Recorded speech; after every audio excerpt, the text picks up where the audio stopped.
Alright, so let's move forward. Let's explore about the SPI serial clock. Alright, so whenever you are working with serial communication protocol, so this is a question you always should ask yourself, that what is the maximum serial clock speed of SPI peripheral which can be achieved on a given microcontroller? The answer to this is, first you have to know the speed of the APBX bus on which the SPI peripheral is connected. So whether it is APB1 or APB2 or APB3, so you have to find out the speed of the bus on which the SPI peripheral is connected. In this project, in all our projects, what we have been doing is we are actually using the internal 16 megahertz HSI oscillator, right? So that's why the APB1 bus, for example, is actually having SPI2 and SPI3 peripheral, isn't it? So the speed of the APB1 bus in this case will be 16 megahertz, right? Because this prescalar, which is APB1 prescalar, is actually 1 by default, right? So 16 divided by 1 is 16. So APB1 bus will be running at 16 megahertz of speed in our case, isn't it? So maximum it can go up to 42 megahertz, right? So SPI2 and SPI3 are hanging on APB1 bus. So the peripheral clock which is supplied to the SPI2 and SPI3 is 16 megahertz. All right. So now in the SPI peripheral, you actually have another prescalar, and by default its value is actually 2. So 16 divided by 2 will be 8 megahertz. So that's why the maximum serial clock which this peripheral can produce is 8 megahertz in this case. So that means it depends on how much is the peripheral clock and how much is the value of this internal prescalar.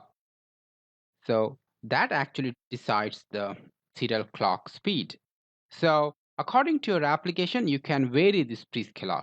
You can either increase or decrease in order to produce different serial clock speed. So the default value is 2 and you cannot go below that. So you have to remember that. That means the SPI2 and SPI3 peripherals, they can produce serial clock speed up to 21 megahertz, right, in this microcontroller, because the maximum value of the APB1 bus frequency will be 42 megahertz, right? So if you use PLL, and in that case, you can configure the SPI2 and SPI3 to produce serial clock up to 21 megahertz. So that is very speed compared to, let's say, I2C peripheral or CAN peripheral. All right, so now if we go to the SPI1 peripheral, which is hanging on APB2 bus, remember that the maximum operating frequency of the APB2 bus will be 84 megahertz. So that means you can produce a serial clock up to 42 megahertz in this case. So you have to remember this. All right. So that means you can produce SPI serial clock up to 42 megahertz in this case. So in the case of SPI1 peripheral. But in our application, we are actually using HSI. So APB2 also will be running at 16 megahertz.